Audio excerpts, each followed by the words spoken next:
ರಾಹುಲ್ ಗಾಂಧಿಯವರು 2029ರಲ್ಲಿ ಪ್ರಧಾನಮಂತ್ರಿ ಆಗಬೇಕು ಅನ್ನೋದು ಎಲ್ಲ ಕಾಂಗ್ರೆಸ್ಸಿಗರ ಒಟ್ಟಭಿಪ್ರಾಯ.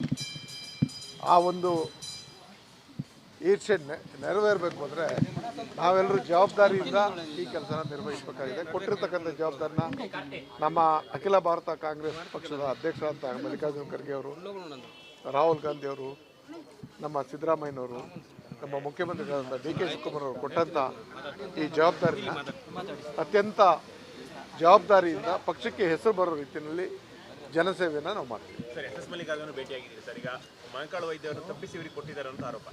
ಪಕ್ಷ ತೀರ್ಮಾನ ಏನು ಮಾಡ್ತಾ ಇದೆ ಅದು ನಮಗೆ ಗೊತ್ತಿಲ್ಲ. ಆ ತೀರ್ಮಾನಕ್ಕೆ ಎಲ್ಲರೂ ಬದ್ಧರಾಗಿದ್ದಾರೆ.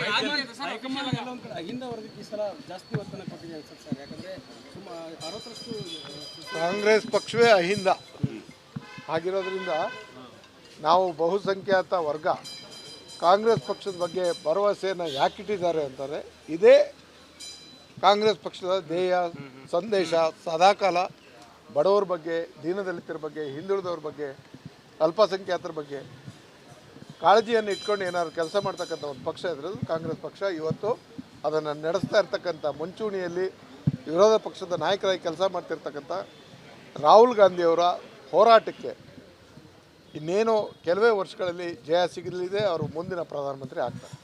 ರಾಹುಲ್ ಗಾಂಧಿಯವರು 2029ರಲ್ಲಿ ಪ್ರಧಾನಮಂತ್ರಿ ಆಗಬೇಕು ಅನ್ನೋದು ಎಲ್ಲ ಕಾಂಗ್ರೆಸ್ಸಿಗರ ಒಟ್ಟಭಿಪ್ರಾಯ. ಆ ಒಂದು ಈರ್ಷೆ ನೆರವೇರಬೇಕು ಅಂದರೆ ನಾವೆಲ್ಲರೂ ಜವಾಬ್ದಾರಿಯಿಂದ ಈ ಕೆಲಸನ ನಿರ್ವಹಿಸಬೇಕಾಗಿದೆ. ಕೊಟ್ಟಿರ್ತಕ್ಕಂಥ ಜವಾಬ್ದಾರಿನ ನಮ್ಮ ಅಖಿಲ ಭಾರತ ಕಾಂಗ್ರೆಸ್ ಪಕ್ಷದ ಅಧ್ಯಕ್ಷರಾದ ಮಲ್ಲಿಕಾರ್ಜುನ ಖರ್ಗೆ ಅವರು, ರಾಹುಲ್ ಗಾಂಧಿಯವರು, ನಮ್ಮ ಸಿದ್ದರಾಮಯ್ಯನವರು, ನಮ್ಮ ಮುಖ್ಯಮಂತ್ರಿಗಳಾದ ಡಿ ಕೆ ಶಿವಕುಮಾರ್ ಅವರು ಕೊಟ್ಟಂಥ ಈ ಜವಾಬ್ದಾರಿನ ಅತ್ಯಂತ ಜವಾಬ್ದಾರಿಯಿಂದ ಪಕ್ಷಕ್ಕೆ ಹೆಸರು ಬರೋ ರೀತಿಯಲ್ಲಿ ಜನಸೇವೆಯನ್ನು ನಾವು ಮಾಡ್ತೀವಿ. ಸರ್, ಎಸ್ ಮಲ್ಲಿಕಾರ್ಜುನ ಭೇಟಿಯಾಗಿದ್ದೀರಿ ಸರ್. ಈಗ ಮಂಕಾಳು ವೈದ್ಯರು ತಪ್ಪಿಸಿ ಇವರಿಗೆ ಕೊಟ್ಟಿದ್ದಾರೆ ಅಂತ ಆರೋಪ. ಪಕ್ಷ ತೀರ್ಮಾನ ಏನು ಮಾಡ್ತಾ ಇದೆ ಅದು ನಮಗೆ ಗೊತ್ತಿಲ್ಲ. ಆ ತೀರ್ಮಾನಕ್ಕೆ ಎಲ್ಲರೂ ಬದ್ಧರಾಗಿದ್ದಾರೆ.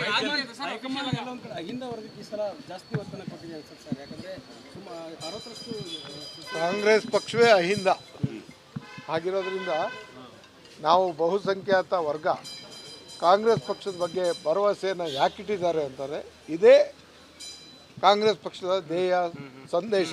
ಸದಾಕಾಲ ಬಡವರ ಬಗ್ಗೆ, ದೀನದಲಿತರ ಬಗ್ಗೆ, ಹಿಂದುಳಿದವ್ರ ಬಗ್ಗೆ, ಅಲ್ಪಸಂಖ್ಯಾತರ ಬಗ್ಗೆ ಕಾಳಜಿಯನ್ನು ಇಟ್ಕೊಂಡು ಏನಾದ್ರು ಕೆಲಸ ಮಾಡ್ತಕ್ಕಂಥ ಒಂದು ಪಕ್ಷ ಇದ್ರದ್ದು ಕಾಂಗ್ರೆಸ್ ಪಕ್ಷ. ಇವತ್ತು ಅದನ್ನು ನಡೆಸ್ತಾ ಇರ್ತಕ್ಕಂಥ ಮುಂಚೂಣಿಯಲ್ಲಿ ವಿರೋಧ ಪಕ್ಷದ ನಾಯಕರಾಗಿ ಕೆಲಸ ಮಾಡ್ತಿರ್ತಕ್ಕಂಥ ರಾಹುಲ್ ಗಾಂಧಿಯವರ ಹೋರಾಟಕ್ಕೆ ಇನ್ನೇನು ಕೆಲವೇ ವರ್ಷಗಳಲ್ಲಿ ಜಯ ಸಿಗಲಿದೆ. ಅವರು ಮುಂದಿನ ಪ್ರಧಾನಮಂತ್ರಿ ಆಗ್ತಾರೆ.